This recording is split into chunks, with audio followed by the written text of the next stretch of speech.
नमस्कार। विश्वविद्यालय अर्थशास्त्र विभाग ललित नारायण मिथिला विश्वविद्यालय दरभंगा द्वारा संचालित केंद्रीकृत ऑनलाइन वर्ग में आपका स्वागत है।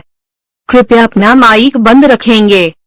रघुबर प्रसाद सिंह समन्वयक। नमस्कार। Welcome to the centralized online class conducted by the University Department of Economics, Lalit Narayan Mithila University, Darbhanga. Please keep your mic off. Raghubar Prasad Singh coordinator.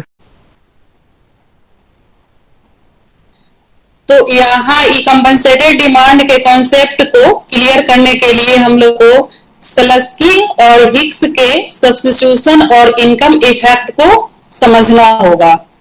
जो कंपनसेटेड डिमांड है वो पूरे कर्व पे डिपेंड है। कर्व को हम लोग अच्छे से एक्सप्लेन कर लेंगे, समझ लेंगे तो कंपनसेटेड डिमांड को समझ लेंगे। तो इसमें सलस्की का कहना है, अकॉर्डिंग टू सलस्की कहते हैं कि जब प्राइस चेंज होती है तो कंज्यूमर कंपनसेट किया जाता है। अब कंपनसेट कैसे किया जाता है? तो by the tax, by the subsidy, subsidy से या फिर टैक्स से। अगर इनकम ज्यादा होगी तो टैक्स लग जाएगा और अगर कम होगी तो वहां पे सब्सिडी दे देगी सरकार। तो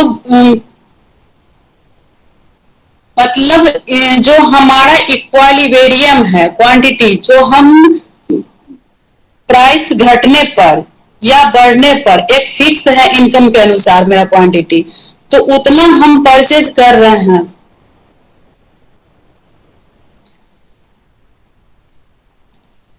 कंज्यूमर की इक्विलिब्रियम जो पहले थी अभी भी वो उतना ही क्वांटिटी परचेज कर रहा है जितना कर रहा था।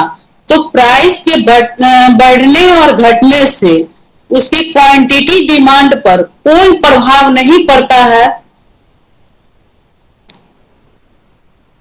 तो उसे तो वह इनकम इफेक्ट, और यहाँ पर इनकम इफेक्ट को समाप्त कर दिया जाता है, केवल सब्स्टिट्यूशन इफेक्ट काम करता है।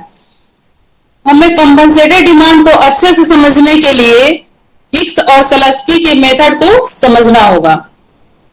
कंपनसेटेड इनकम इफेक्ट और सब्स्टिट्यूशन इफेक्ट को समझना होगा। हिक्स के थ्योरी ऑफ मेथड का स्टडी करेंगे तो उसमें उन्होंने इनकम और सब्स्टिट्यूशन इफेक्ट को अलग अलग किया है। प्राइस चेंज होने से क्वांटिटी में जो अंतर आया उसे प्राइस इफेक्ट कहेंगे।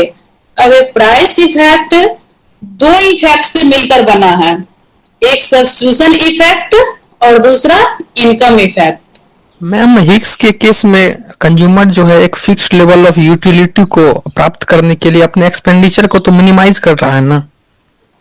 अभी हम इसको समझेंगे तब आगे क्वेश्चन राइज करिएगा, ठीक है ना। Price effect equal to subsidy effect plus income effect. अब हम कह सकते हैं कि प्राइस इफेक्ट के अंदर जो दो इफेक्ट है, इनकम इफेक्ट और सब्स्टिट्यूशन इफेक्ट, उसको कैसे अलग करते हैं। सब्स्टिट्यूशन इफेक्ट में दो कमोडिटी है, मान लीजिए चीनी और गुड़, दोनों सब्स्टिट्यूट किया जा सकता है। सपोज दैट हम यहाँ पे एग्जांपल लेते हैं कोक और पेप्सी का, दोनों का प्राइस 20 रुपीज है। अब कुछ लोग कोक पी रहे हैं तो कुछ लोग पेप्सी पी रहे हैं। अब कोक की प्राइस घट जाए तो वे लोग जो कोक पी रहे थे वो तो पिएंगे ही, लेकिन जो पेप्सी पी रहे थे वह कोक की तरफ सब्स्टिट्यूट कर जाएंगे। यहाँ रियल इनकम को कांस्टेंट कर लिया है, यानी 20 रुपीज जो हमारा है वो फिक्स है। मान लीजिए कोक की प्राइस 20 रुपीज है तो हमने कितना परचेज कर रहे हैं, एक यूनिट।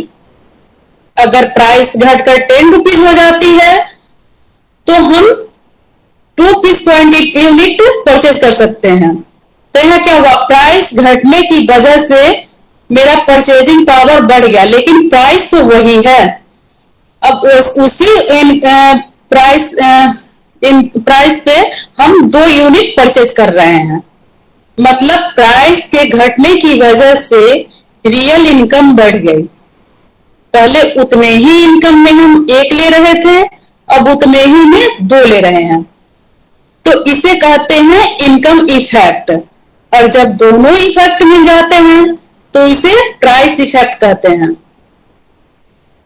अब सवाल यह उठता है कि इस प्राइस इफेक्ट के अंदर कितना सब्स्टिट्यूशन इफेक्ट है और कितना इनकम इफेक्ट है। दोनों को अलग अलग करेंगे।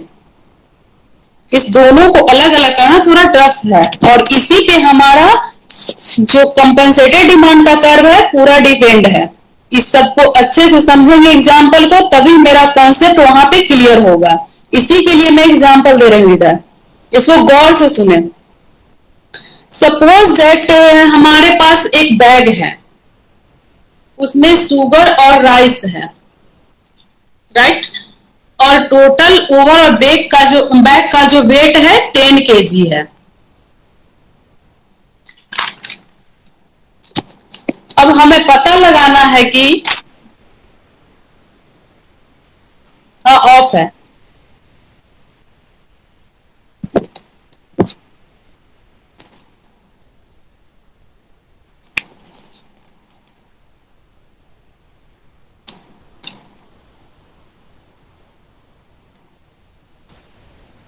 बैग का वजन 10 kg है। अब हमें पता लगाना है कि बैग में कितना राइस और कितना शुगर है।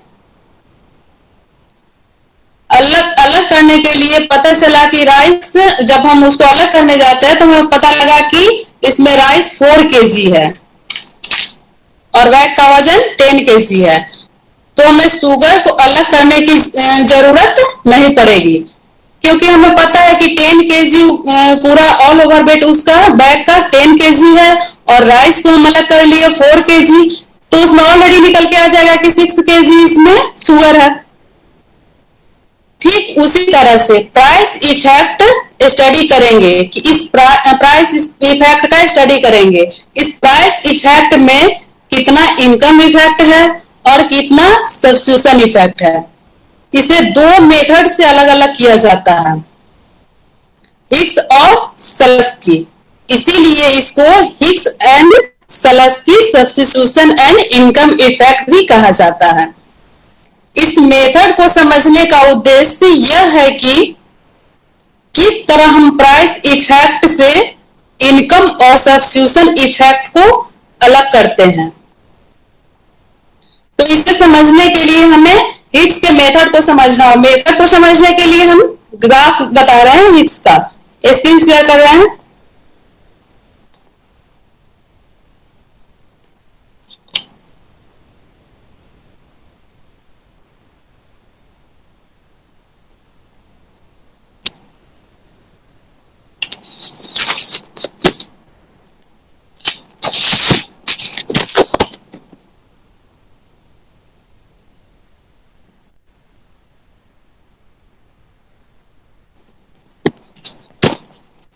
स्क्रीन पे दिख रही है ग्राफ? स्क्रीन पे ग्राफ दिख रही है? Yes ma'am. इस ग्राफ को गौर से देखिए और जो हम एक्सप्लेन कर रहे हैं उसको सुनिए, या नहीं तो पेज और पेन रख लीजिए, उसको नोट करिए। जैसे जैसे हम एक्सप्लेन कर रहे हैं आप उस लाइन को खींचेंगे तभी आपको ज्यादा अच्छे तरीके से समझ में आए, क्योंकि यहाँ तो वर्चुअल क्लास है। जब तक वॉइस को अच्छे से नहीं सुनेंगे इसको ग्राफ को नहीं समझ पाएंगे ठीक से। तो हिक्स का मेथड है। हमारे पास 2 कमोडिटी है, हमने यहां लिया है गुड एक्स और गुड वाई। अब ए बी जो हमारा है, ए बी दिख रही है वहां पे लाइन ए बी, वो हमारा बजट लाइन है या इनकम लाइन भी उसे कहते हैं। अब हम एक्स वाई कमोडिटी के कॉम्बिनेशन को चूज करने के लिए अब 2 मेरे पास कमोडिटी है एक्स और वाई, और इसको चूज करना है कि कौन कितना है।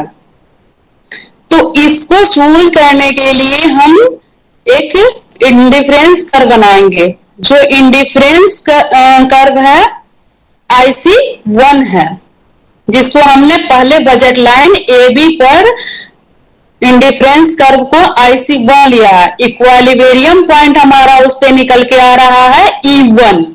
E1 जो दिख रहा है X1 के ऊपर में E1 है। तो E1 जब हम इक्वालिबेरियम पॉइंट लिए तो यहाँ X1 कमोडिटी X का X परचेज करा। जब OX1 कमोडिटी X की प्राइस यहाँ OX1 जो है वो X गुड की क्वांटिटी को दिखा रहा है।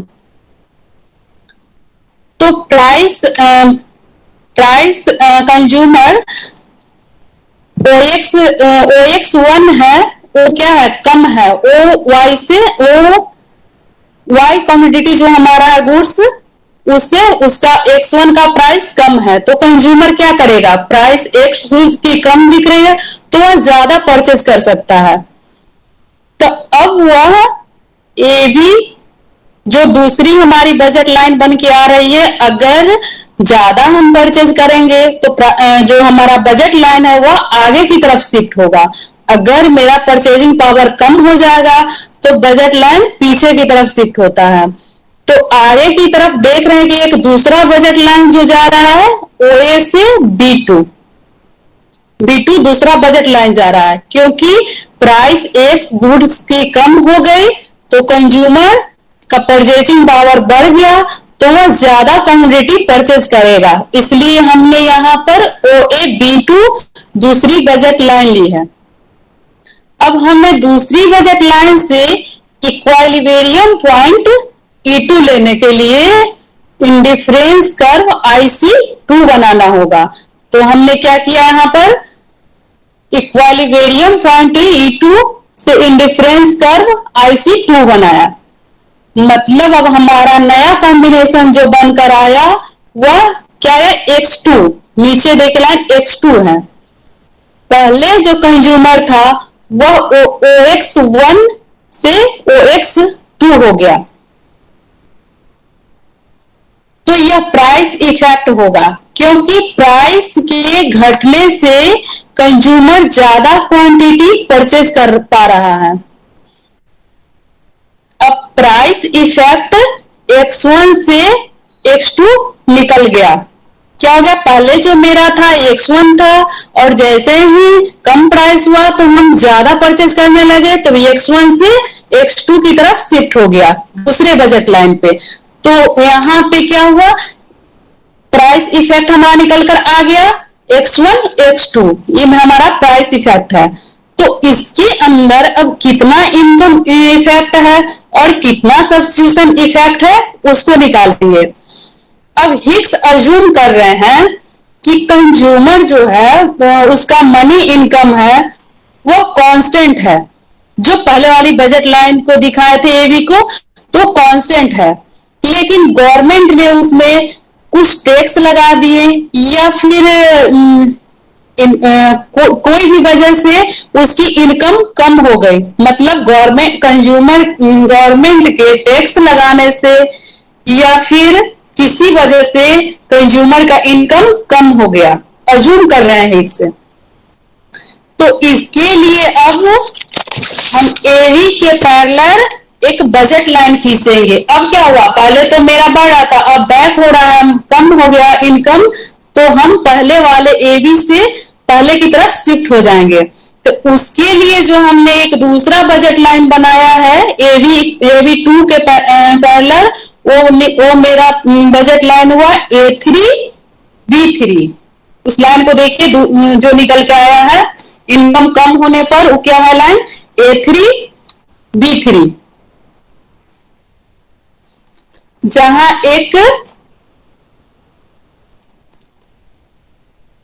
वहां एक इक्वालिबेरियम पॉइंट मिली E3 जो IC1 कर्व पर ही, और IC1 कर्व पर क्वांटिटी हमको मिल रही है वहां पे X3 देख रहे हैं। जो A3B3 हमारा बजट लाइन है उस पे जो पहले वाला इंडिफरेंस कर्व है IC1, उसी पे हमको इक्वालिब्रियम पॉइंट मिल रही है E3, एक ही इंडिफरेंस कर्व पे।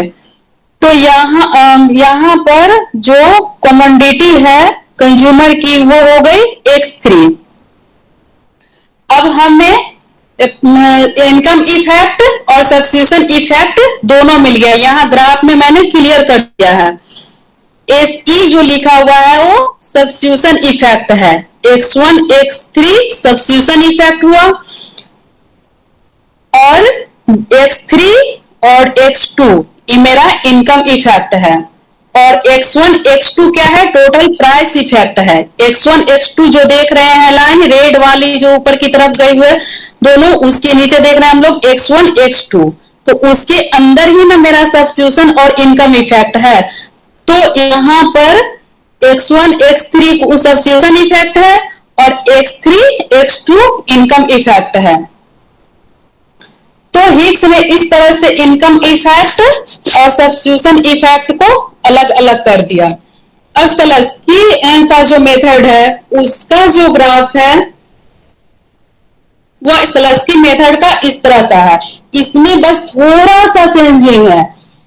इसमें सलस्की क्या किए हैं, 3 इंडिफरेंस कर्व लिए हैं, E1 E2 और E3, और वहां पे क्या था हिग्स वाले में एक ही इंडिफरेंस कर्व पे हमें इक्वालिब्रियम पॉइंट दोनों मिल रहा था कमोडिटी का। बस इतना ही सा डिफरेंस है दोनों में। तो हिग्स के मेथड को देखते हैं। हिग्स के मेथड सलस्की के मेथड थोड़ा सा डिफरेंस है, ऑलमोस्ट सेम ही है। यहां भी दो कमोडिटी लिए हैं X और Y। अब ए भी हमारा बजट लाइन है, ए भी यहां देख रहे हैं बजट लाइन है, ए भी पहला प्रारंभिक मेरा बजट लाइन है। अब हमें कॉम्बिनेशन चूज करना है। अब चूज ये करना है कि हम गुड्स Y कितना ले रहे हैं और X कितना ले रहे हैं। उसको अलग करने के लिए हम क्या करेंगे, जो मेरा इनकम बजट लाइन है उस पर एक इंडिफरेंस कर्व लेंगे। इंडिफरेंस कर्व से ही हम क्वांटिटी को डिवाइड करते हैं, और उससे जो इक्वालिब्रियम मतलब इस ग्राफ में जो मेन है हमारा इनकम लाइन है और इंडिफरेंस कर्व है और इक्वालिब्रियम पॉइंट है। इसी तीनों से क्वांटिटी और प्राइस क्लियर हो जाता है। तो ध्यान से देखेंगे। अब क्या हुआ, कॉम्बिनेशन को चूज करने के लिए एवी लाइन से टच करता हुआ एक इंडिफरेंस कर्व लेंगे।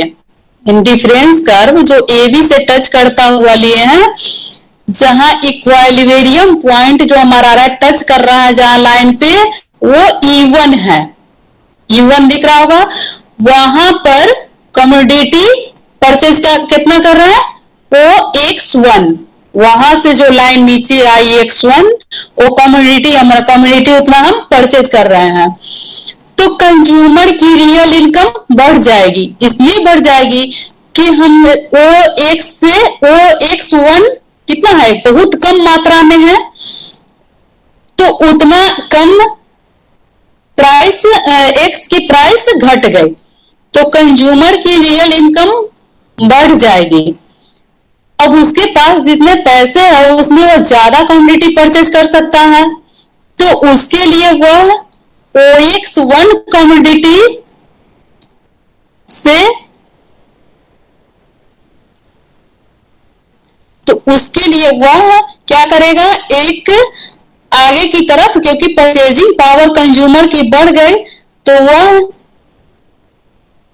AB से AB2 की तरफ शिफ्ट हो जाएगा। यहां पे दिख रहा है AB2, दूसरा जो बजट लाइन मेरा आ रहा है AB2, क्योंकि आगे की तरफ शिफ्ट हो रहा है, बढ़ रहा है कंज्यूमर का इनकम, तो परचेजिंग पावर बढ़ गई, इसलिए हम आगे की तरफ इसमें भी शिफ्ट कर रहे हैं।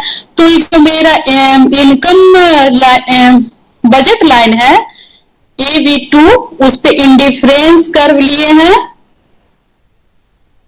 E2, IC2 इंडिफरेंस कर्व पर मेरा इक्वालिब्रियम पॉइंट है वो कितना, E2।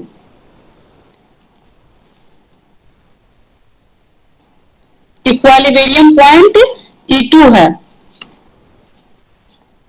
मतलब अब कंज्यूमर OX1 से OX2 क्वांटिटी परचेज कर सकता है। अब क्या हुआ, उसका परचेजिंग पावर बढ़ गया। वो कितना कर रहा है, वहां से इक्विलिब्रियम पॉइंट जो मेरा निकल कर आया E2, उसे नीचे की तरफ X2 हुआ, तो इसका जो प्राइस इफेक्ट है वो यहीं पे निकल गया, X1 X2 इतना परचेज कर सकता है। पहले की अपेक्षा उसका बढ़ गया, पहले OX1 कर रहा था, अब इनकम बढ़ जाने से वह OX2 क्वांटिटी परचेज कर सकता है। तो हमें प्राइस इफेक्ट मिल गया यहाँ पे। अब हमें इनकम ऑफ सब्स्टिट्यूशन इफेक्ट देखना है, कौन सा होगा। तो सलस्की अज्यूम कर रहे हैं यहाँ पर कि कंज्यूमर की मनी इनकम को अगर हम कम कर देते हैं, क्योंकि जब तक कम नहीं करेंगे तो यहाँ कॉन्सेप्ट क्लियर नहीं होगा कि फिर सब्स्टिट्यूट वो कैसे कर रहा है।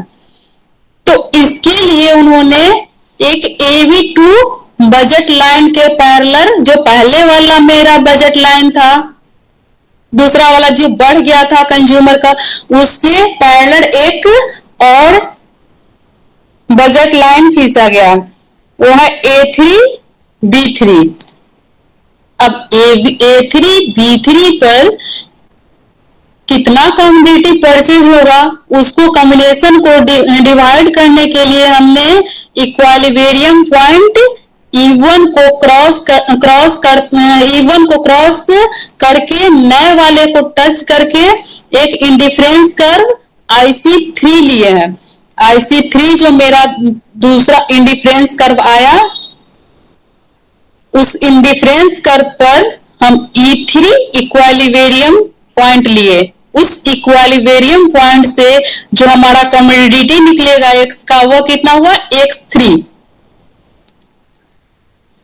हुआ। अब U1 पहला बजट लाइन पर इक्विलिब्रियम पॉइंट E3 सब्स्टिट्यूट हो गया। यहाँ पे देख रहे हैं कि ये सब्स्टिट्यूट हो रहा है। X3 U1 पहला बजट लाइन है, वहां इक्विलिब्रियम पॉइंट E3 सब्स्टिट्यूट हो रहा है, तो क्वांटिटी X3 भी मिल गए। तो अब हमें यहाँ पे देख रहे हैं कि price effect equal to substitution effect plus income effect. तो X1 X2 यहाँ पे गलती से लिखा गया है X3। प्राइस इफेक्ट जो मेरा है वो बन के आ रहा है X1 X2, और सब्स्टिट्यूशन इफेक्ट है X1 X3 plus income effect है X3 X2। इस तरह से सलस्की ने सॉल्व किया है। अब कंपैरिजन सलस्की और हिक्स के सब्स्टिट्यूशन इफेक्ट का करें तो सलस्की के सब्स्टिट्यूशन इफेक्ट में कंज्यूमर एक ही इंडिफरेंस कर्व के पॉइंट से दूसरे पॉइंट तक जा रहा है। मतलब एक इंडिफरेंस कर्व पे ही इसका जो था कर्व, उसमें एक ही इंडिफरेंस कर्व से दोनों इक्विलिब्रियम मिल रहा था हमें। लेकिन सलस्की का जो मेथड है उसमें क्या हुआ, पहले वाले इंडिफरेंस पहले वाला जो इंडिफरेंस कर्व था उससे आगे की तरफ बढ़ के दूसरा यहाँ पे इंडिफरेंस कर्व निकल के आ रहा है, जो हाइयर इंडिफरेंस कर्व की ओर शिफ्ट हो जाता है। अब सलस्की के सब्स्टिट्यूशन इफेक्ट में कंज्यूमर के सेटिस्फैक्शन लेवल एक समान रहता है, लेकिन सलस्की के कॉम्बिनेशन सब्स्टिट्यूशन इफेक्ट में कंज्यूमर का जो सेटिस्फैक्शन लेवल है वो चेंज हो रहा है, क्योंकि शिफ्ट हो गया इधर तक। अब हम देखेंगे कि कंपनसेटेड डिमांड कर्व क्या है। कंपनसेटेड डिमांड कर्व के अंतर्गत इनकम इफेक्ट को समाप्त करके केवल सब्स्टिट्यूशन इफेक्ट से उत्पन्न होने वाले प्राइस चेंज और डिमांड चेंज का इफेक्ट देखा जा सकता है। मतलब कंपनसेटेड डिमांड कर्व वह है जिसमें कमोडिटी के प्राइस चेंज का इफेक्ट डिमांड पर दिखता है। यहाँ कंज्यूमर की रियल इनकम को कांस्टेंट रखने के लिए इनकम में क्षतिपूर्ति परिवर्तन करके इनकम इफेक्ट को समाप्त किया जाता है। वहां केवल सब्स्टिट्यूशन इफेक्ट ही काम करता है। अब जो हमारा कंपनसेटेड डिमांड कर्व है उसमें क्या होता है, केवल सब्स्टिट्यूशन इफेक्ट काम करता है। फॉर एग्जाम्पल, मेरे पास 6 रुपए है, 5 से 6 रुपए है, जिससे हम 5 यूनिट कोई क्वांटिटी परचेज करना चाहते हैं, तो उस पे जो खर्च आ रही है, अगर हम 6 into 5 क्वांटिटी इसका टू 30, तो कितना 13 से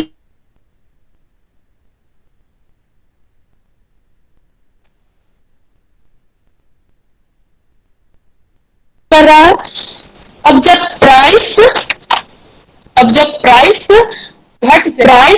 घट जाए तो हम क्या करेंगे, 6 से 5 रुपीज प्राइस हो गए तो हम परचेज कर सकते हैं, तो 6 equal to 30।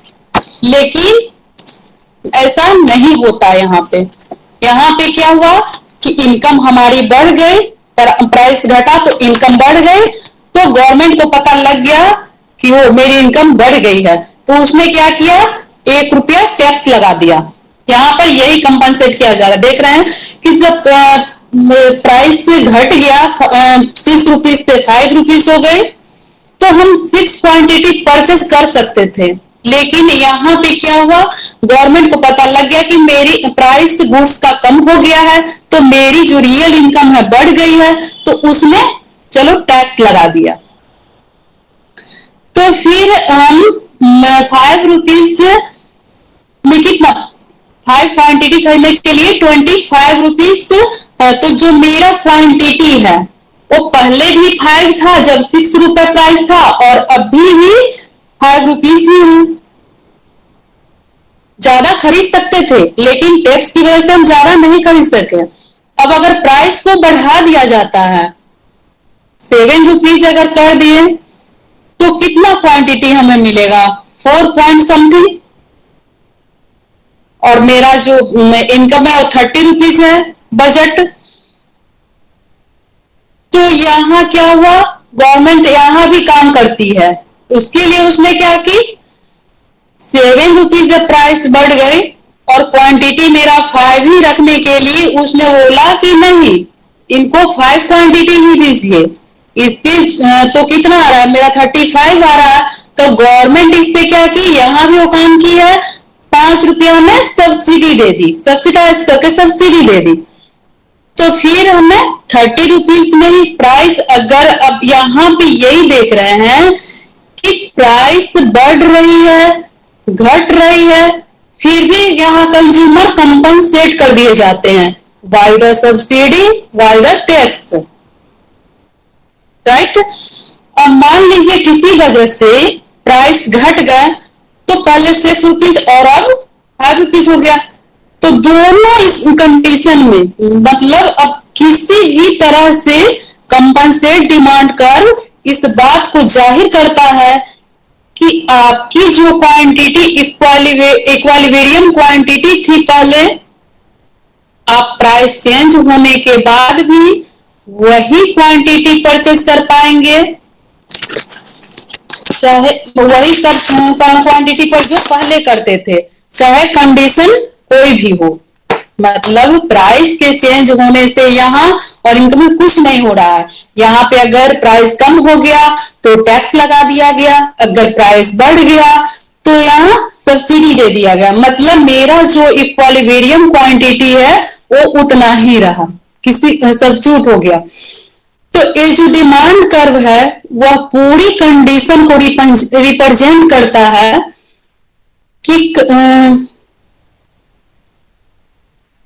Compensated demand curve या इनकम चेंज हो रही है या टैक्स या सब्सिडी जो से भी, तो यहाँ क्या होता है, कंपनसेटिंग वेरिएशन इन इनकम काम करता है। अब कंपनसेटेड डिमांड कर्व को हम एक डायग्राम से समझते हैं। ये हमारा कंपनसेटेड डिमांड कर्व है। इसी को समझने के लिए हमने प्राइस इफेक्ट, सलस्की और हिक्स के प्राइस इफेक्ट को और सब्स्टिट्यूशन इफेक्ट को पढ़ा था। अब यहाँ हमने दो ग्राफ लिया है, एक प्राइस को दिखाने के लिए नीचे वाला V वाला जो है, और ए मेरा कंपनसेटेड डिमांड कर्व है। तो उसमें एक एक्स कमोडिटी को लिया है और एक तरफ इनकम को, मनी इनकम को दिखाया गया है।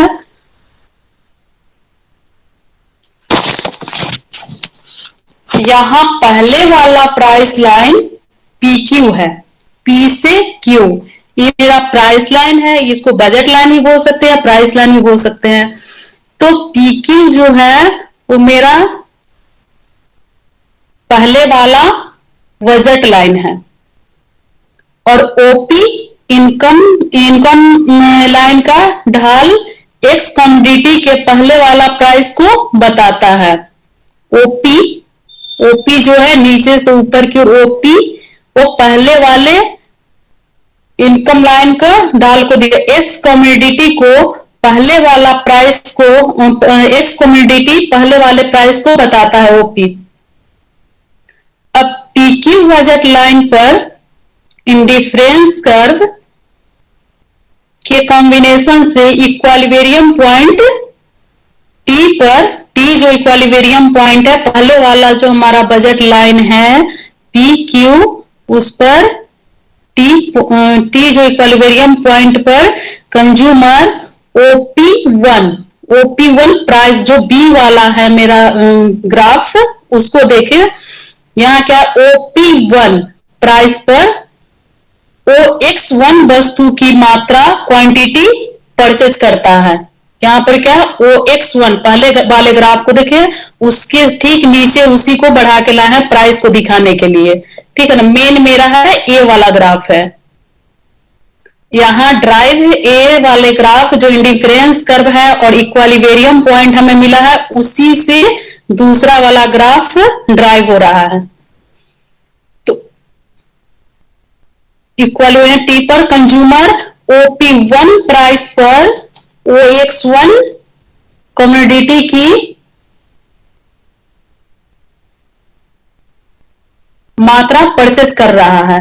OX1 जो दिख रहा है यहाँ पर प्राइस पर परचेज करता है। अब कमोडिटी X की कीमत घट गई, कितना कम है, OX1 बहुत कम है।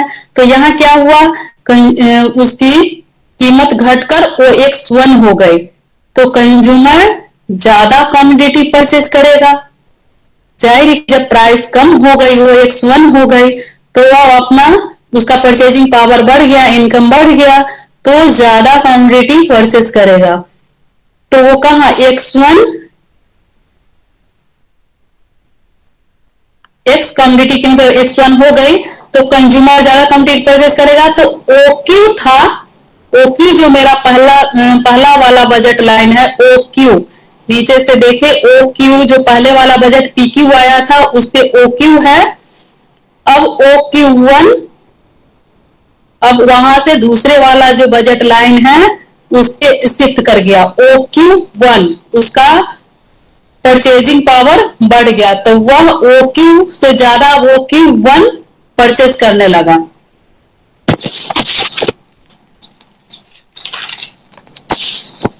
तो हमने उसके लिए दूसरी बजट लाइन ली है, बढ़ गया ऑलरेडी तो परचेज करेगा। तो उसके आगे की तरफ वाला जो हमने उसमें दिखाया था हिक्स और सलस्की के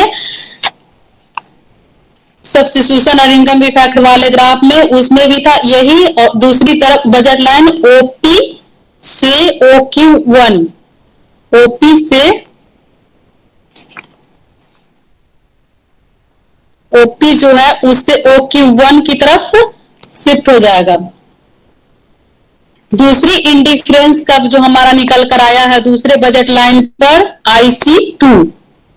IC2 जो पहले वाले ए वाले ग्राफ में जो दिख रहा है इंडिफरेंस कर्व IC2, जिस पर कॉम्बिनेशन इक्विलिब्रियम पॉइंट एस हो रहा है, वहां पे छूट गया, यहाँ इक्विलिब्रियम पॉइंट सपोज करिए यहाँ एस लीजिए, पी लीजिए, जो भी इक्विलिब्रियम पॉइंट एक निकल कर आ रहा है इस इंडिफरेंस कर्व पर IC2 पर एस पर कमोडिटी एक्स की क्वांटिटी मिल रही है, तो उस इक्विलिब्रियम पॉइंट से नीचे की तरफ हमें कमोडिटी जो एक्स है उसकी क्वांटिटी मिल रही है।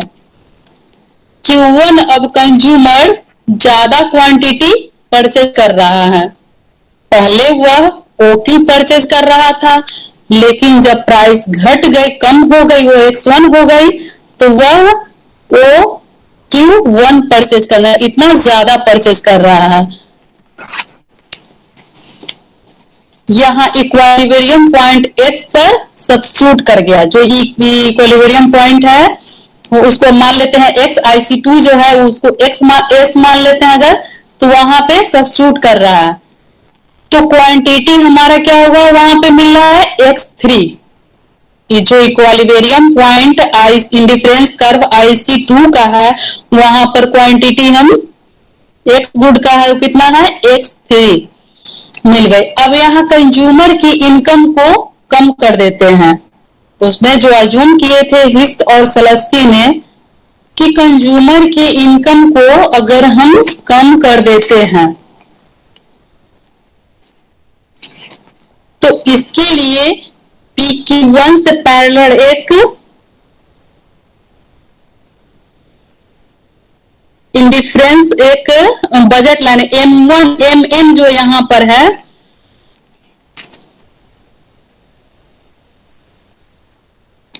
पैरेलल एक बजट लाइन खींचेंगे। MN जो पहले वाले इक्विलिब्रियम पॉइंट T को क्रॉस करके पहले वाला जो इक्विलिब्रियम पॉइंट है IC1 उसको क्रॉस करते हुए आगे की तरफ IC1 M से M1 हो गया, रेड वाली लाइन जो दिख रही है M से M1, ये हमारा बजट लाइन है। जब प्राइस बढ़ता, बजट लाइन पीछे कम कर देते हैं इनकम को कंज्यूमर की, तो क्या हो गया, बजट लाइन हमारा पीछे की तरफ आ गया, जो पहले वाला था उससे पीछे की तरफ MN हो गया। रेड वाली लाइन को देखें, वही है। यहां पर इंडिफरेंस कर्व पर इक्विलिब्रियम पॉइंट के पर कमोडिटी की X2 मिल गई। X2 जो है के इक्विलिब्रियम पॉइंट एक ही इंडिफरेंस कर्व, जो हिग्स का इंडिफरेंस कर्व था कि एक ही पर हमें दो इक्विलिब्रियम पॉइंट मिल रहा था, जस्ट उसी तरह यहाँ पे T और K दो इक्विलिब्रियम पॉइंट एक ही इंडिफरेंस कर्व IC1 पर मिल रहा है। तो यहाँ की जो इक्विलिब्रियम पॉइंट है वहां पे हमें कमोडिटी X2 मिल रही है।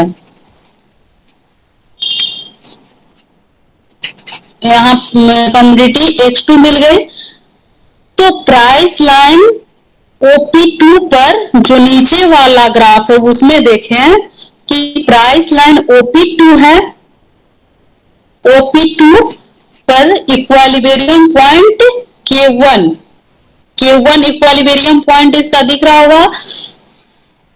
इंडिफरेंस कर्व जो K का है IC1 ऊपर से नीचे की तरफ, इस दूसरे वाले ग्राफ में जो आया है X2 जो है ऊपर का, जो हम प्राइस दिखाने के लिए ग्राफ को लिए थे उसमें K से K1 यहाँ पर उस हो गया। अब दोनों इक्विलिब्रियम पॉइंट, यहाँ जो दो इक्विलिब्रियम पॉइंट है नीचे वाले ग्राफ में T1 और K1, नीचे वाले जो प्राइस वाला दिखाया है उसमें क्या है, ये T1 और K1 दो इक्विलिब्रियम पॉइंट आया। इस अब यही दोनों इक्विलिब्रियम पॉइंट को हम मिला देंगे तो हमारा कंपनसेटेड डिमांड कर्व निकल कर आ जाएगा। तो यहां देख रहे हैं कि हम T1 K1 को मिलाए पॉइंट से, तो DC ये हमारा कंपनसेटेड डिमांड कर्व निकल कर आ गया। तो यही हमारा कंपनसेटेड डिमांड कर्व है।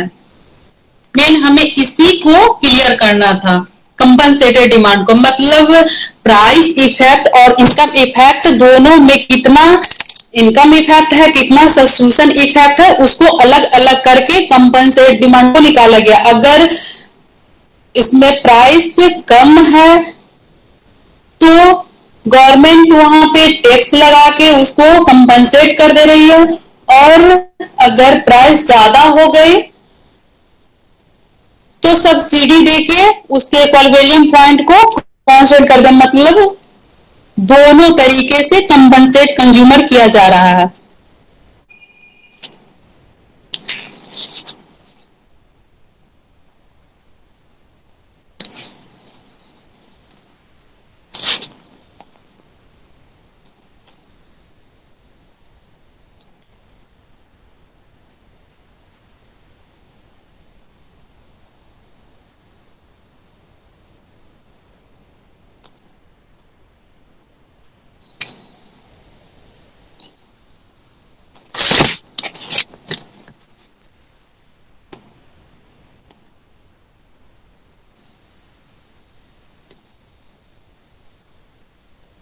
यही हमारा इंडिफरेंट कंपनसेटेड डिमांड कर्व था। इसमें मेन कर्व को समझना था और कुछ नहीं, कंपनसेट कैसे किया जाता है सब्स्टिट्यूट करके।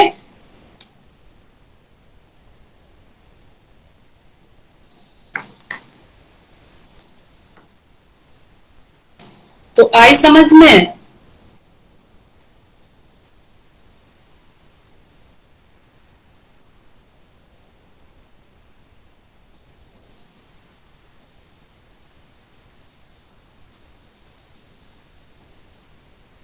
इसमें मैम इतना क्या करना है?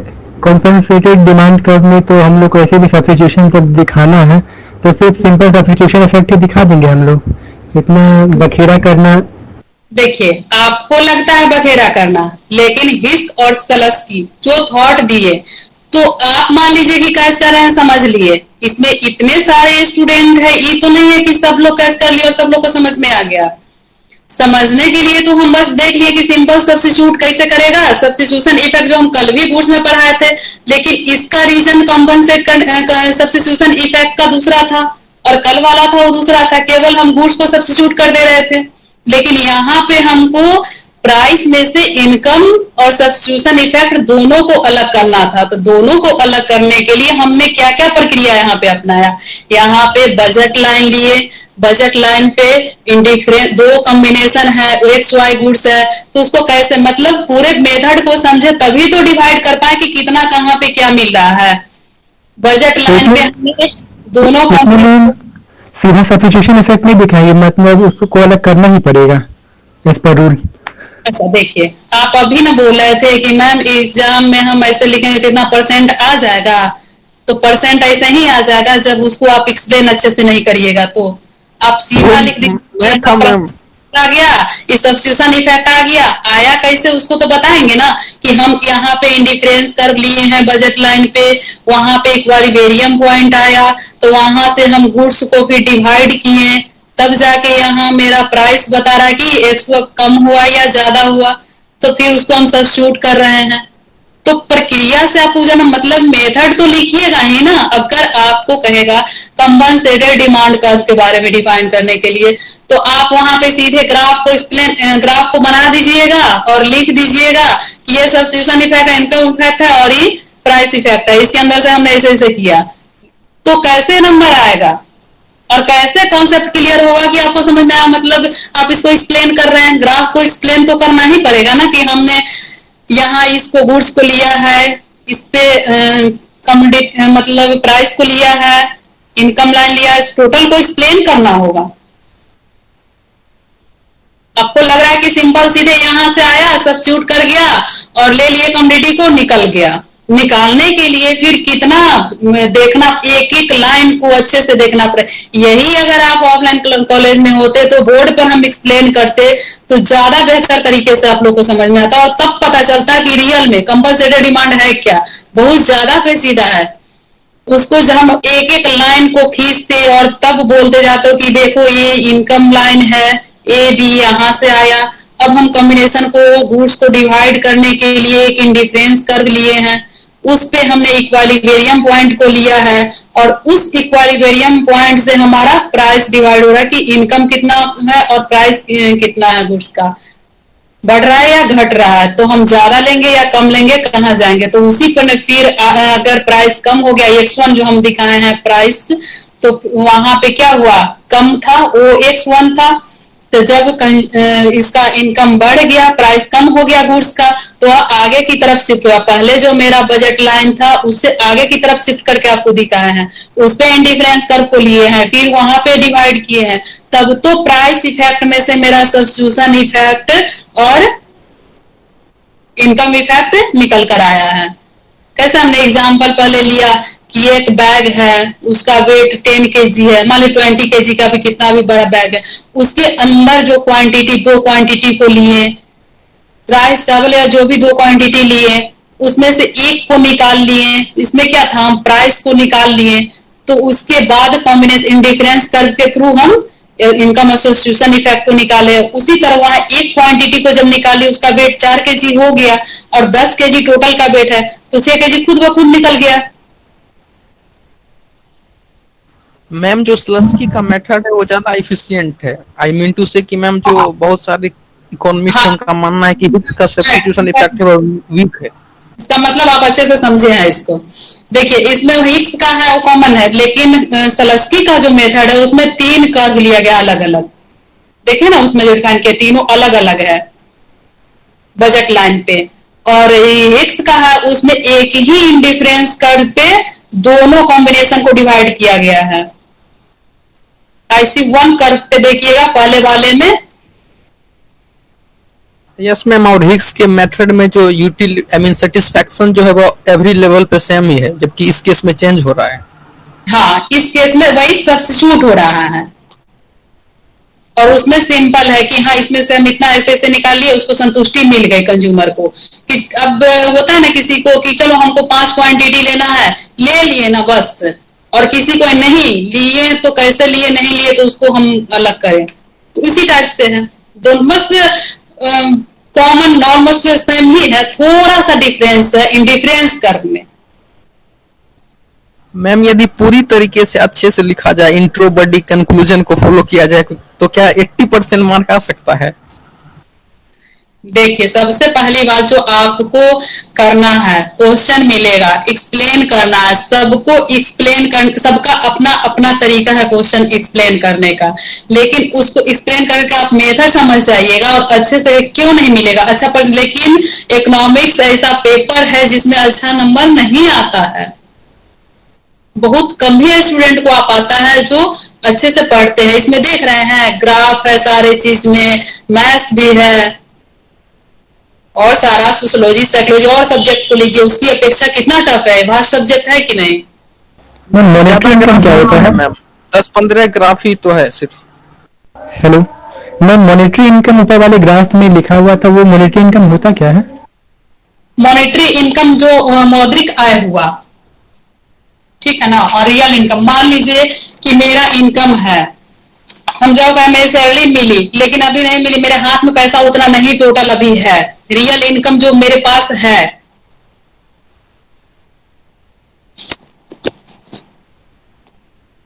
रियल इनकम और मॉनेटरी इनकम में बस एक डिफरेंस है कि जो मेरे पास कैश अवेलेबल है।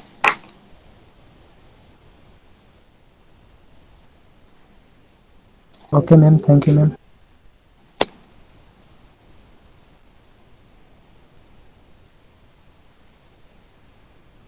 अगर सलस्की और हिस का हम लोग सब्स्टिट्यूशन इनकम इफेक्ट को नहीं निकालते देखते, तो अभी यहाँ सीधे कॉम्पनसेटेड डिमांड का कॉन्सेप्ट क्लियर होता, ग्राफ क्लियर होता।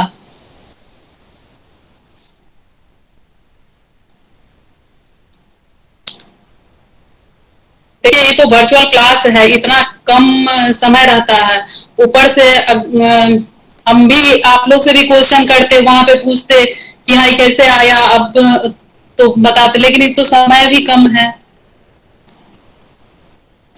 कॉन्सेप्ट क्लियर तो अच्छे से होता है जब बोर्ड पर हम एक्सप्लेन करते और बताते तो, लेकिन अभी भी जितना हम कोशिश किए हैं उसके अपेक्षा आप लोग का हो ही गया होगा क्लियर लगभग। क्या?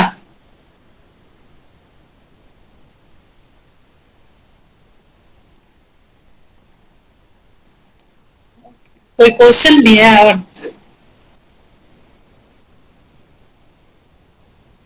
बस अच्छे नंबर अचीव करने के लिए हमें क्वेश्चन को लिखने का मेथड पता होना चाहिए अच्छे से। कोई भी क्वेश्चन लिखे तो उसका इंट्रोडक्शन, डेफिनेशन और कंक्लूजन होना चाहिए।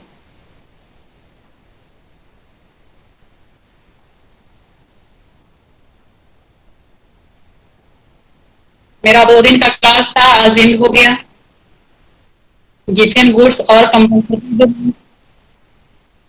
Thank you all of you. Thank you ma'am. Welcome.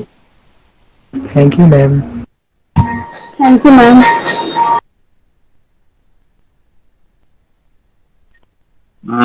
Ready है?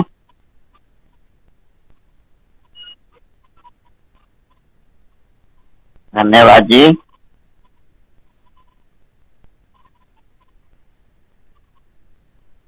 Good morning sir. Good morning sir.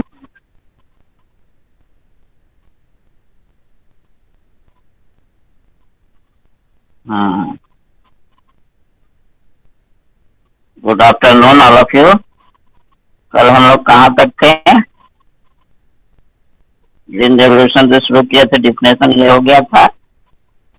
History and development भी इसका देख लिए थे। भारत में कैसे हुई थी हरित क्रांति की शुरुआत, ये भी हो गया था। हमने एम.एस. स्वामीनाथन, श्रीमती इंदिरा गांधी और लाल बहादुर शास्त्री का कंट्रीब्यूशन के बारे में पढ़ा था। फिर input method features in green revolution हुआ था कल। ये सारे मैंने हिंदी में भी इसको एक्सप्लेन किया था। फैक्ट ऑफ ग्रीन रेवोल्यूशन भी हो चुका था।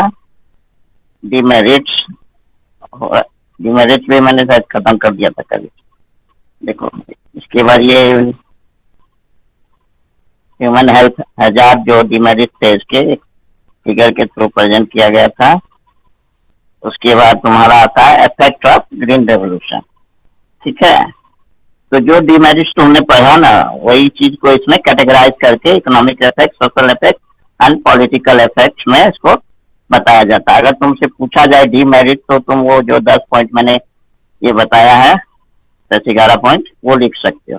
अगर इफेक्ट पूछा जाए इकोनॉमिक इफेक्ट क्या है, सोशल इफेक्ट क्या है, पॉलिटिकल इफेक्ट क्या है, तो तुम ऐसे पॉइंट वाइज प्रेजेंट करोगे। अभी मैम से पूछ रहे हो कि 80% कैसे आएगा, इकोनॉमिक्स में आते हैं 80%। अगर सीबीसीएस तुम्हारे यहाँ होता ग्रेजुएशन में जिस तरह पीजी में है तो इजी वे में 70% मैक्सिमम का आता है, क्योंकि इंटरनल एक्सटर्नल असेसमेंट रहता है, एवोल्यूशन होता है, तो उसमें बहुत अच्छा मार्क्स आता है। अभी यहाँ तो तुम्हारा साल में एक बार एग्जाम होता है, इसी के लिए वो एवरेज मार्किंग किया जाता है। लेकिन ऐसा नहीं है कि 80% नहीं आते हैं। अभी जो ट्रेंड देख रहा हूँ बहुत स्टूडेंट के आए 75+। अगर तुम कोई भी क्वेश्चन को समझते हो, उसको ठीक से इंट्रोड्यूस करते हो, उसका सब्जेक्ट कंटेंट अच्छा से डालते हो, फिगर उगर पूरा शो करते हो और लास्ट में कंक्लूड उसका करते हो, तो बहुत अच्छा मार्क्स आता है। ऐसा नहीं है कि नंबर नहीं दिया जाता है, इकोनॉमिक्स में भी नंबर आते हैं। पीजी में जाओगे तो वह बहुत अच्छे नंबर आएंगे। ठीक है, तो अभी शुरू करते हैं हरित क्रांति के आर्थिक प्रभाव, इकोनॉमिक इफेक्ट। ठीक है, हरित क्रांति से देश में खाद्यान्न उत्पादन तथा खाद्यान्न गहनता दोनों में तीव्र वृद्धि हुई थी और अनाज उत्पादन के मामले में भी आत्मनिर्भर हो सका था। वर्ष 1968 में गेहूं का उत्पादन जो 170 लाख टन हो गया था, उस समय का रिकॉर्ड था। उसके वर्षों में यह उत्पादन लगातार बढ़ गया। फिर हरित क्रांति के बाद कृषि में नवीन मशीनों जैसे ट्रैक्टर, हार्वेस्टर, ट्यूबवेल, पंप आदि का प्रयोग किया जाने लगा। इस प्रकार तकनीकी के प्रयोग से कृषि का स्तर बढ़ा, कम समय और श्रम से अधिक उत्पादन संभव हो चुका था। फिर कृषि के मशीनीकरण के चलते कृषि हेतु प्रयोग होने वाली मशीनों के अलावा हाइब्रिड बीज जो कल पढ़ रहे थे, हाई यील्डिंग वैरायटी सीड, कीटनाशकों, पेस्टिसाइड, खरपतनाशी और रासायनिक उर्वरकों का मांग में भी तीव्र वृद्धि हुई थी। फलस्वरूप देश में इसके संबंधित उद्योगों का भी अत्यधिक विकास हुआ। अगर जो मशीन का उपयोग, डिमांड अचानक बढ़ेगा तो वो जो इंडस्ट्री होगी वो बैठाया जाएगा इसको, मांग को फिलफिल करने के लिए। तो भारत में कृषि के संबंधित जो मशीनीकरण हुआ, उसकी भी इंडस्ट्री का स्थापना हुई। फिर हरित क्रांति के फलस्वरूप कृषि के विकास के लिए आवश्यक अवसंरचनाएं जैसे परिवहन सुविधा, ट्रांसपोर्ट फैसिलिटी, ट्यूबवेल द्वारा सिंचाई, ग्रामीण क्षेत्रों में विद्युत आपूर्ति, भंडारण केंद्रों, बफर स्टॉक या वेयर हाउसेज बोलोगे, अनाज मंडियों का विकास हो भी उस समय होने लगा था। फिर विभिन्न फसलों के न्यूनतम समर्थन मूल्य, मिनिमम सपोर्ट प्राइस, जो अभी तुम लोग डिस्कस कर रहे हो रहा है देश में अभी आंदोलन, वो क्या था, उसी समय इसको लागू किया गया था।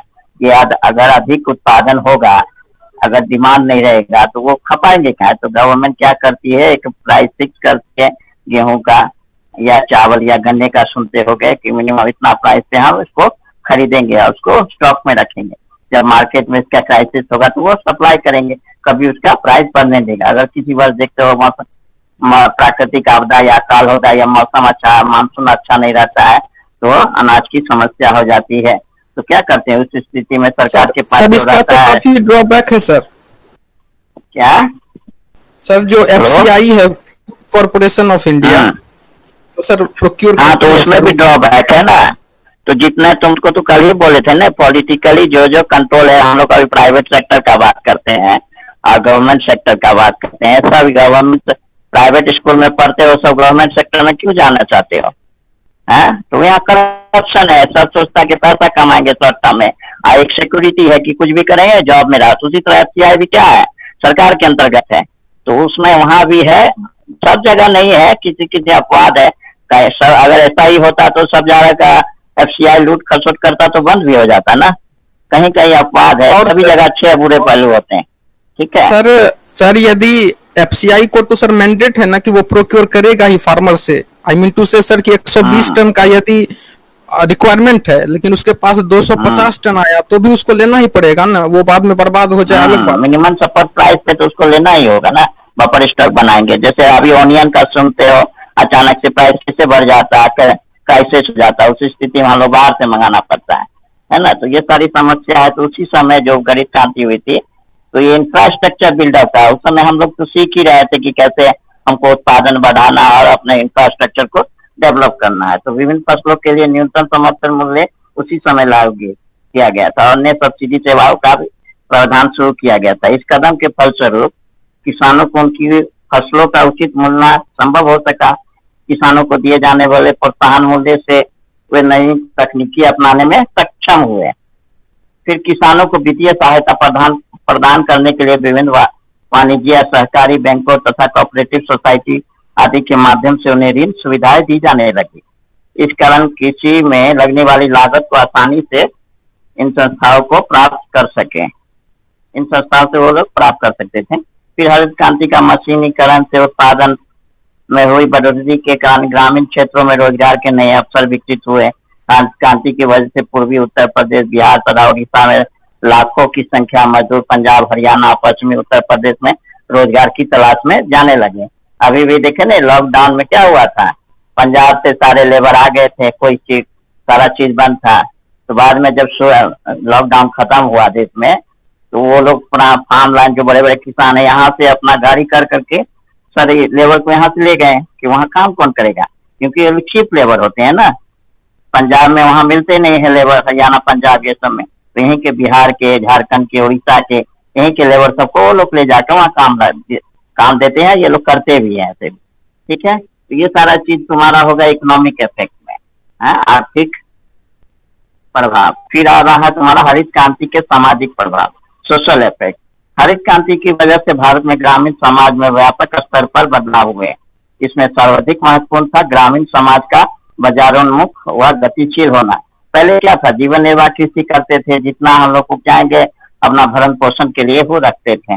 मार्केट अतिशय तो बचता नहीं था, सरप्लस प्रोडक्ट बचता नहीं था, क्योंकि हम लोग ट्रेडिशनल वे से खेती करते थे। अब क्या हो गया कि हम मॉडर्नाइज फॉर्म से खेती करते हैं, तो उत्पादन बढ़ गया, तो अतिरिक्त शेष बचा तो उसको कहाँ खपाएंगे, तो बाजार में ले जाकर ही बेचेंगे ना। फिर हरित क्रांति के बाद कृषि पूर्व की भांति मात्र एक जीविकापार्जन का साधन नहीं रहा, बल्कि ग्रामीण समाज के आय का मुख्य स्रोत भी बन गई है। फिर किसानों की आय बढ़ने से उससे सामाजिक और शैक्षणिक स्तर का विकास हुआ। लोगों की आय बढ़ती है तो क्या होता है, क्वालिटी ऑफ लाइफ इम्प्रूव होता है। जब आय बढ़ेगी तो क्वालिटी ऑफ लाइफ तो लोग क्या कर डिजायरेबल हो गए, अच्छी क्वालिटी स्टैंडर्ड ऑफ लाइफ जीने के प्रति उत्सुक होंगे। इसकी वजह से ग्रामीण क्षेत्रों के लोगों में संकेंद्रण की भावना का विकास हुआ, जिससे पारंपरिक संयुक्त परिवार के स्थान पर सकल परिवार की व्यवस्था प्रचलन में आई। क्या था पहले ज्वाइंट फैमिली था, जैसे जैसे लोगों का इनकम बना अच्छा क्वालिटी लाभ के लिए क्या हुआ, ज्वाइंट फैमिली से सेपरेट फैमिली या सिंगल फैमिली की ओर उन्मुख हुए। हरित क्रांति के कारण लोगों की आय में वृद्धि हुई। उसने ग्रामीण समाज में पारंपरिक रूप से चली आ रही प्रथाओं जैसे वस्तु विनिमय प्रथा, जजमानी प्रथा, ये सब चार्ज को समाप्त किया। हरित क्रांति के विषय में यह कहना उचित नहीं होगा कि वो छोटे और सीमांत किसानों की तुलना में बड़े किसानों के लिए लाभप्रद रहे। इसका प्रमुख कारण नई तकनीकों में लगने वाली अत्यधिक लागत, जिससे छोटे किसानों द्वारा वहन करना संभव नहीं था। फिर इसका परिणाम यह हुआ कि धनी और निर्धन किसानों के बीच क्या हुआ, एक आर्थिक विषमता उत्पन्न हो गई, आर्थिक असमानता बढ़ने लगी। कुछ स्थानों पर इस असमानता की वजह से संघर्ष भी हुए। जहाँ हरित क्रांति ने अर्थव्यवस्था, समाज तथा संस्कृति में बदलाव किए थे, वह उससे कई नैतिक समस्या भी पैदा हुई थी। उत्तर भारत के कई इलाकों के किसान जैसे पंजाब, हरियाणा तथा उत्तर प्रदेश में नशा, शराब आदि के सेवन की प्रवृत्ति बढ़ी। पंजाब में देख रहे हो ना, अभी इलेक्शन का समय आ रहा है तो वहाँ बोलता है ना ड्रग्स का कारोबार बहुत बढ़ रहा है, खुलेआम मिलता है, तो ज्यादा इनकम होता है तो वो समाज में कुरीतियां भी लाता है ना। हरित क्रांति का महिलाओं के जीवन पर भी व्यापक प्रभाव पड़ा। हरित क्रांति से पूर्व महिलाएं बाहर खेतों में काम करके घर के पुरुष सदस्यों का भी हाथ बटाती थी, लेकिन किसानों की बढ़ती आय तथा मशीनों के बढ़ते प्रयोग से क्या हुआ, ग्रामीण में की स्वतंत्रता समाप्त हो गई, कम हो गई। हाँ, जब उनके जगह में मशीनों को काम लेने लगा तो महिलाओं की भागीदारी भी धीरे धीरे घटने लगी। ये तुम्हारा हो गया सोशल इफेक्ट, सामाजिक प्रभाव। अब आता है पॉलिटिकल इफेक्ट, हरित क्रांति के राजनीतिक प्रभाव। भारतीय राजनीति के क्षेत्र में हरित क्रांति ने दूरगामी प्रभाव डाला था। किसानों ने नए वर्ग में स्थानीय स्तर की राजनीति में भाग लेना प्रारंभ किया था। पूर्व में राजनीति जहाँ समाज के उच्च जातियों तथा धनी वर्गों द्वारा ही नियंत्रित होती थी, अब समाज के छोटे लोगों को भागीदारी भी बढ़ी। अभी देख रहे हो ना, किसान आंदोलन चल रहा था, अभी टिकैत जी बोल रहे हैं कि हम विधानसभा चुनाव यूपी में लड़ेंगे, तो क्या है, ये लोग भी अपना वर्ग का अगुआ बनकर उसका मांगों को रखने का संसद में या विधानसभा या लोकसभा किसी तरह से कोई भी अपना हक का लड़ाई कैसे लेगा जब तक उनका प्रतिनिधि लोग वहाँ शासन में या सरकार में नहीं रहेगा, कैसे सुना जाएगा। बोलते हो ना, देखते हो कि ओबीसी क्षेत्र रिस्ट्रिक्टेड है ऐसी, क्योंकि जो वर्ग है उसको रिप्रेजेंट करने के लिए कोई तो होना चाहिए ना। तो यही है, किसान भी अपनी भागीदारी बढ़ाने लगे। हरित क्रांति ने स्वतंत्रता के बाद जमींदारी उन्मूलन, भूमि सुधार जैसे कदमों के चलते भारत में समता मूलक समाज के निर्माण को गति प्रदान की थी। इससे छोटे और मध्यम स्तर के किसानों को सामाजिक आर्थिक स्थिति में सुधार हुआ और उनमें शिक्षा तथा राजनीतिक चेतना का भी विकास हुआ था। किसान तथा उनसे संबंधित मुद्दों का केवल स्थानीय स्तर पर ही नहीं बल्कि राष्ट्रीय स्तर पर भी महत्व दिए जाने लगा। इससे किसानों से संबंधित अनेक संगठनों का निर्माण हुआ तथा पूरे देश में इनकी भूमिका का एक दबाव समूह की भांति निर्मित हुई। किसानों और उनसे संबंधित मुद्दे देश के मुख्य राजनीतिक दलों के लिए वोट बैंक बनने लगे तथा विभिन्न दलों के किसानों की वकालत करना प्रारंभ किया। ये सारा तुम्हारा क्या होगा, डिमेरिट्स ये होगा। डिमेरिट्स जब पूछे तो इस तरह, अगर तुम्हारे से इम्पैक्ट पूछे तो ये तीनों को विस्तार रूप से बताना होगा, ठीक है। उसके बाद आता है ये green revolution, achievement and characteristic या फीचर्स बोल सकते हो तुम, हरित क्रांति की उपलब्धियां एंड विशेषताएं। हरित क्रांति के फलस्वरूप क्या देश के देशी कृषि क्षेत्र में महत्वपूर्ण प्रगति हुई थी। कृषि आगतों में हुए गुणात्मक सुधार के फलस्वरूप देश में कृषि उत्पादन भी बढ़ने लगा था। खदानों में आत्मनिर्भरता आई, व्यावसायिक कमर्शियल कृषि को बढ़ावा मिला, कृषकों के दृष्टिकोण में भी परिवर्तन आया। थिंकिंग, कल भी बात किए थे कि फार्मर का थिंकिंग में चेंज आया। कृषि आधिक्य में वृद्धि हुई, जो कृषि प्रोडक्शन था सरप्लस प्रोडक्शन होने लगा। और हरित क्रांति की उपलब्धियां प्रगति को कृषि में तकनीकी और संस्थागत परिवर्तन एवं उत्पादन में सुधार के रूप में निम्न देखा जा सकता है। पहला है improve in institutional and techniques in farming, Hindi में बोलेंगे कृषि में तकनीकी एवं संस्थागत सुधार। तो उसमें क्या क्या सुधार किया गया था? पहला इसमें होगा रासायनिक उर्वरकों का प्रयोग। पहले क्या था, इस प्रकार 1960 में पहले रासायनिक खादों की कुल खपत 2.92 लाख टन थी, जो बढ़कर 2011-12-13 में 255.36 लाख टन हो गई थी। कृषि क्षेत्र की बढ़ती मांग को पूरा करने के लिए इसमें रासायनिक खादों का आयात भी करना पड़ता था। सन 1960-61 में 4.2 लाख टन उर्वरकों का आयात किया गया था, जो बढ़कर 1980-81 में 27.6 लाख टन तथा 2008-9 में 101.5 लाख टन हो गया। फर्टिलाइजर से एक चीज बड़ा इंटरेस्टिंग था कि जब हमारा देश आजाद हुआ था तो उस समय प्रधानमंत्री हमारे जवाहरलाल नेहरू जी थे। तो उस समय दो ही थी, एक तो टाटा था, एक फर्टिलाइजर सिंदरी में, सुने तो बिहार में ही पहले था वो सिंदरी कारखाना फर्टिलाइजर का। तो वो अब तो अभी बंद कर दिया गया। तो क्या पहले वो हम लोग जो यहाँ का पॉलिटिशियन लोग बोला, जो कोई भी पहले से आता था बाहर से, कोई राजनायक आता तो हमारे प्रधानमंत्री ले जाया जाते, देखिए कि मेरे यहाँ भी इंडस्ट्री डेवलप है, हम लोग भी फर्टिलाइजर उत्पादन करते हैं। सिंदरी कारखाना बहुत अच्छा है, वहाँ जाओगे ना, बहुत बड़ा बना हुआ, अभी भी चाहेगा उसको रिहैबिलिट फिर से उसको चालू करने वाला है। धनबाद से थोड़ा दूर है, वो 12-13 किलोमीटर है। तो जो भी आते थे बाहर से तो जाके वही दिखाते थे। बाद में क्या हुआ, जैसे जैसे बाद में बाहर में से जब वही जो अभी कृषि का उत्पादन का, उसी तरह फर्टिलाइजर के बाहर से इंपोर्ट करते थे, तो हम लोग जो बनाते थे वो महंगा बिकता था यहाँ मार्केट में। तो किसान वो पॉलिटिशियन लोग हल्ला करने लगे कि शोर शराबा करने लगे, क्यों हम लोग का इसको उत्पादन करें, जब इतना सस्ता हमको बाहर से मिल रहा तो हम लोग यहाँ क्यों उत्पादन करें। तो वो लोग क्या कर रहे थे, अपना प्रोडक्शन केमिकल फटा यहाँ डंपिंग कर रहे थे, कम दाम में अवेलेबल कर आपका मार्केट को खत्म कर रहा था।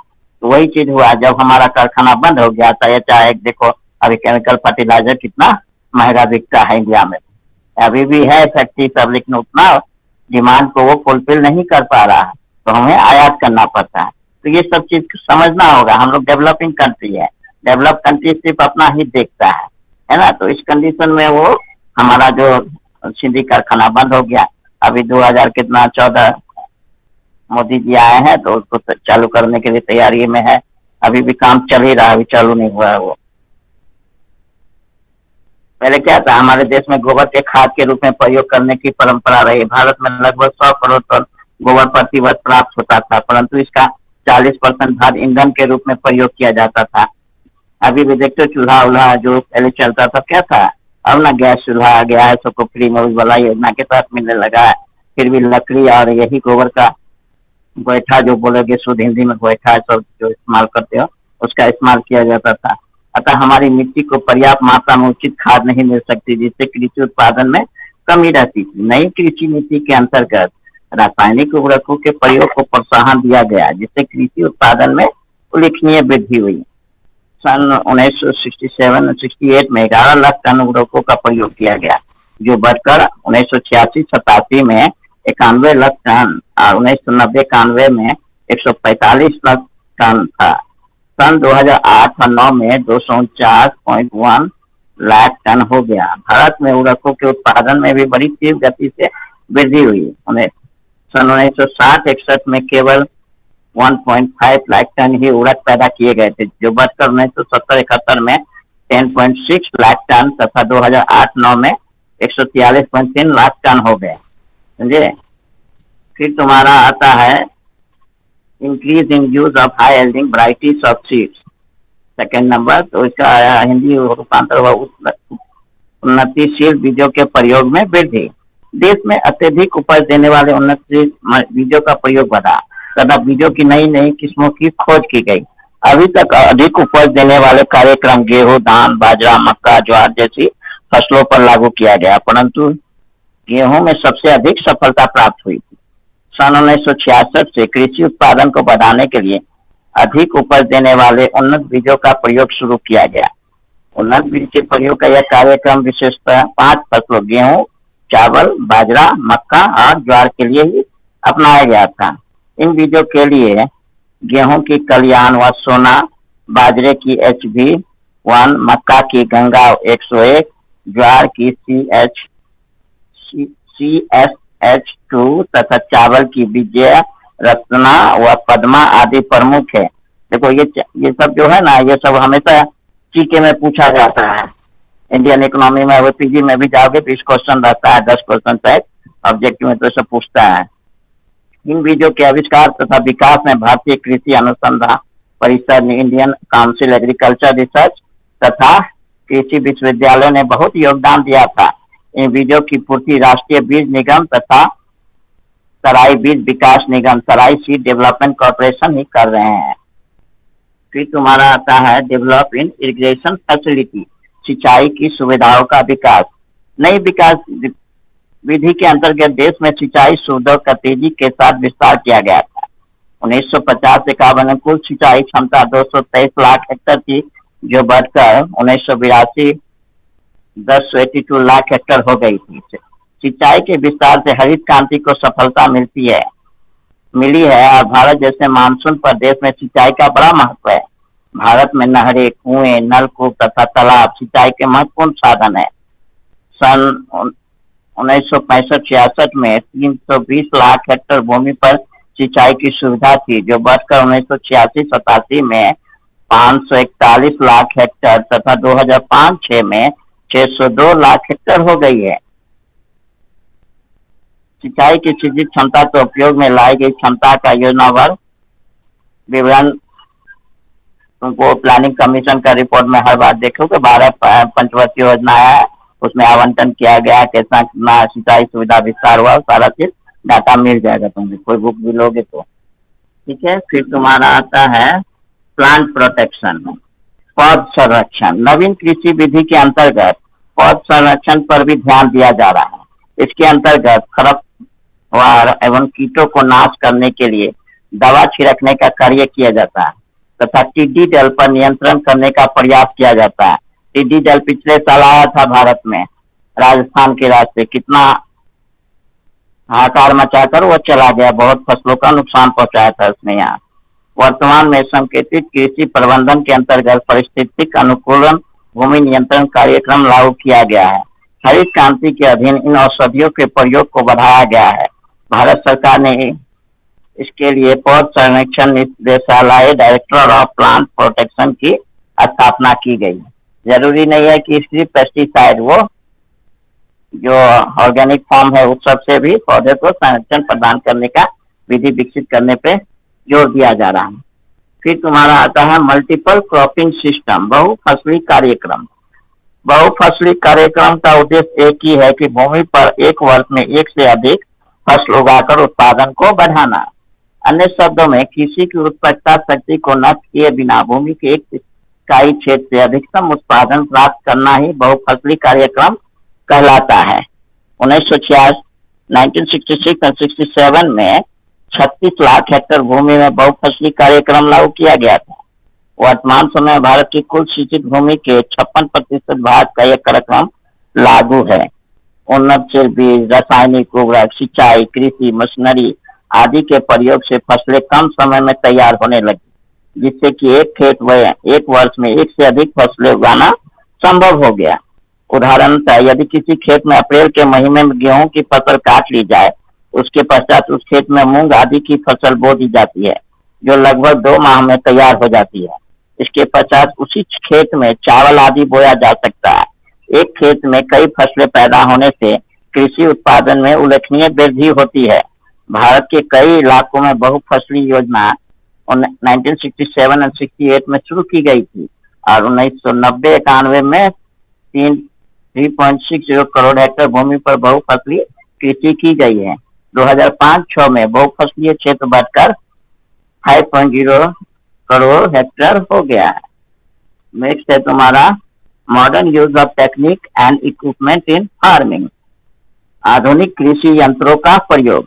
नई कृषि विकास विधि एवं हरित क्रांति में आधुनिक कृषि उपकरणों जैसे ट्रैक्टर, थ्रेसर, हार्वेस्टर, बुलडोजर तथा डीजल एवं बिजली के पंप सेट आदि ने महत्वपूर्ण योगदान दिया था। इस प्रकार कृषि में पशुओं तथा मानव शक्ति का प्रतिस्थापन संचालन शक्ति पावर द्वारा किया गया, जिससे कृषि क्षेत्र के उपयोग एवं उत्पादकता में वृद्धि हुई। किसानों को सस्ती तथा अच्छी मशीनरी दिलाने के लिए विभिन्न राज्यों में कृषि उद्योग निगम एग्रो इंडस्ट्री कॉरपोरेशन स्थापित किए गए।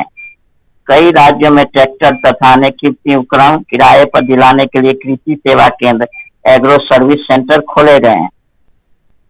फिर तुम्हारा आता है establishment of agriculture service centre, कृषि सेवा केंद्रों की स्थापना। कृषि सेवा केंद्रों की देखते हुए दूरदर्शन में आता है कि किसान कॉल लगा के कोई चीज भी कि कौन से फसल को ऐसा बीज कैसा फर्टिलाइजर कभी भी किसान सेवा केंद्र में फोन करके वो प्राप्त कर सकता है। हमेशा दूरदर्शन नेशनल न्यूज चैनल है उसमें आता रहता है। रेडियो भी खोलोगे तो उसमें आता रहता है कि किसान को कैसे काम करना है, कीटनाशक कैसे यूटिलाइज करना है, कौन सी भूमि पे कैसा बीज रोपना है, ये सारा चीज उसमें ज्ञान दिया जाता है या जागरूक किया जाता है। कृषि सेवा केंद्रों की स्थापना कृषकों में व्यावसायिक साहस की क्षमता विकसित करने के उद्देश्य से देश में कृषि सेवा केंद्र स्थापित करने की योजना लागू की गई। इस योजना में पहले व्यक्तियों को तकनीकी प्रशिक्षण दिया जाता है, फिर इससे सेवा केंद्र स्थापित करने को कहा जाता है। इसके लिए उन्हें राष्ट्रीयकृत बैंकों से सहायता दिलाई जाती है। अब तक देश में कुल 1324 कृषि सेवा केंद्र स्थापित किए जा चुके हैं। सर ये किस तरह का फार्मिंग था? क्या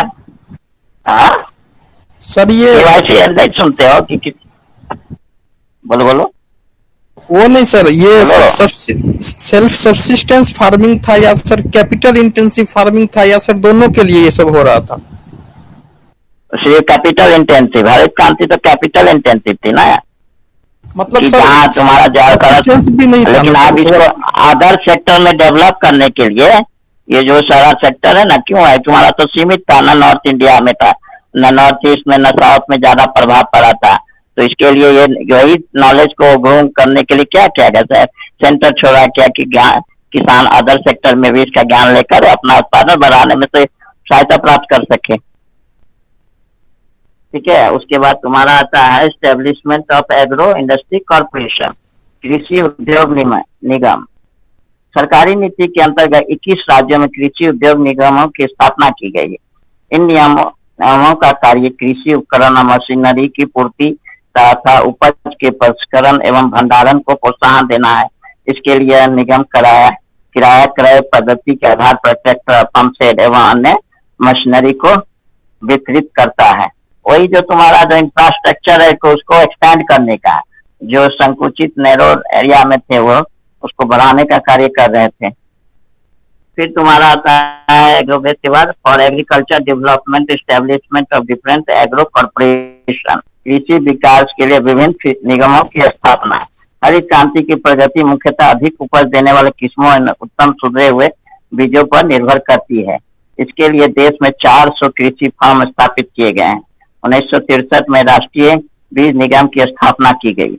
1963 में ही राष्ट्रीय सहकारी विकास निगम की भी स्थापना की गई, जिसका मुख्य उद्देश्य कृषि उपज का विपणन, प्रसंस्करण, प्रोसेसिंग, भंडारण, बफरिंग या वेयर हाउसिंग बोल सकते हो, और स्टॉक करना। विश्व बैंक की सहायता से राष्ट्रीय बीज परियोजना भी प्रारंभ की गई। इसके अंतर्गत कई बीज निगम बनाए गए। भारतीय राष्ट्रीय कृषि सहकारिता विपणन संघ एक शीर्ष विपणन संगठन है जो प्रबंधन, वितरण, मैनेजमेंट, डिस्ट्रीब्यूशन एवं कृषि को संबंधित चुनिंदा वस्तुओं को आयात निर्यात के कार्य करता है। इसके अतिरिक्त राष्ट्रीय कृषि एवं ग्रामीण विकास की स्थापना कृषि वित्त के कार्य हेतु की गई थी। कृषि के लिए ही खाद निगम, उर्वरक शाख गारंटी निगम, ग्रामीण विद्युतीकरण निगम आदि भी स्थापित किए गए हैं। अब तुम्हारा इसके बाद है सोशल टेस्टिंग, मृदा परीक्षण। मृदा परीक्षण कार्यक्रम के अंतर्गत विभिन्न क्षेत्रों की मृदा का परीक्षण सरकारी प्रयोगशाला में किया जाता है। इसका उद्देश्य भूमि की उर्वरा शक्ति का पता लगाकर कृषकों को रासायनिक खादों और उत्तम बीजों को प्रयोग की सलाह देता है। वर्तमान समय में इन सरकारी प्रयोगशालाओं में प्रति वर्ष लगभग 8.3 लाख नमूनों का प्रशिक्षण किया जाता है। कुछ चलती फिरती प्रयोगशाला भी स्थापित की गई है जो गांव-गांव जाकर मौके पर मिट्टी का परीक्षण करती है, किसानों को सलाह देती है। इन परीक्षणों से ये पता लगाया जाता है कि किन प्रकार की मिट्टियों को किन तत्वों की कमी है और उसके किन उर्वरकों को प्रयोग से दर से इसको ठीक किया जा सकता है। इसके साथ यह भी माना जाता है कि कौन कौन सी मिट्टी, कौन कौन सी फसल अधिक होगी और उसमें किस प्रकार के बीज बोए जाएं। अब तुम्हारा आ गया लैंड प्रोटेक्शन, भूमि संरक्षण। भूमि संरक्षण कार्यक्रम के अंतर्गत क्या, कृषि योग्य भूमि को क्षरण से रोकने तथा उबड़ खाबड़ भूमि को समतल बनाकर कृषि योग्य बनाया जाता है। यह कार्यक्रम उत्तर प्रदेश, राजस्थान, गुजरात तथा मध्य प्रदेश में तेजी से लागू है।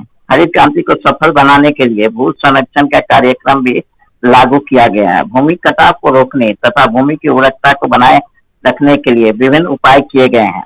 मरुस्थलों के विस्तार के रोकने तथा शुष्क कृषि प्रणाली के विस्तार के लिए भी कई योजनाएं बनाई गई है। देश में लगभग 5 करोड़ एकड़ बंजर भूमि को योग्य बनाने के लिए प्रयत्न किए जा रहे हैं। फसलों के हेर फेर, क्रॉप रोटेशन को भी प्रोत्साहन मिल रहा है।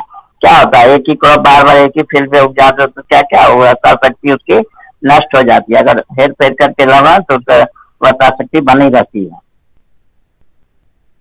अब तुम्हारा हो गया लैंड प्रोटेक्शन के बाद रूरल इलेक्ट्रिफिकेशन, ग्रामीण विद्युतीकरण। कृषि उपकरणों को चलाने के लिए विद्युत सबसे सस्ता एवं सुगम शक्ति साधन है, अतः कृषि विकास के लिए ग्रामीण विद्युतीकरण अति आवश्यक है। इसके लिए ग्रामीण विद्युतीकरण निगम रूरल इलेक्ट्रिफिकेशन कॉर्पोरेशन की स्थापना की गई। स्वतंत्रता प्राप्ति के समय हमारे देश में केवल 0.5% गाँव को ही बिजली उपलब्ध थी। सन 1965-66 में लगभग 8% गाँव को बिजली प्राप्त हो गई। इसके पश्चात ग्रामीण की विद्युतीकरण में उल्लेखनीय वृद्धि हुई। सन 1970-71 में 1,06,774 18.5% गाँव को और 1980 में 2,72,625 यानी 47.3% गाँव, 1984-85 में 3,68,840 74% गांव तथा 1990-91-86% गांव को बिजली प्राप्त हो चुकी थी। 2003-04 में भारत के कुल 5,87,258 गांव से 4,95,031 गांव अर्थात 84.3 गांव को विद्युतीकरण योजना शुरू की गई है, जिसके अंतर्गत 31 मार्च 2008 तक 47,826 विद्युतीकरण गांवों को बिजली दी जा चुकी है। हरियाणा देश का पहला राज्य था जहां पर सभी गांवों को बिजली उपलब्ध कराई गई है। पंजाब, केरल, आंध्र प्रदेश, कर्नाटक, गुजरात, हिमाचल प्रदेश, तमिलनाडु, जम्मू कश्मीर, महाराष्ट्र तथा नागालैंड में 97 से 100% गांवों को बिजली प्राप्त हो चुकी है। अन्य राज्यों में भी ग्रामीण विद्युतीकरण का कार्य तेजी से किया जा रहा है। तुम्हारा बिहार में कैसा है बिजली अभी? हेलो हेलो, कोई बोलो।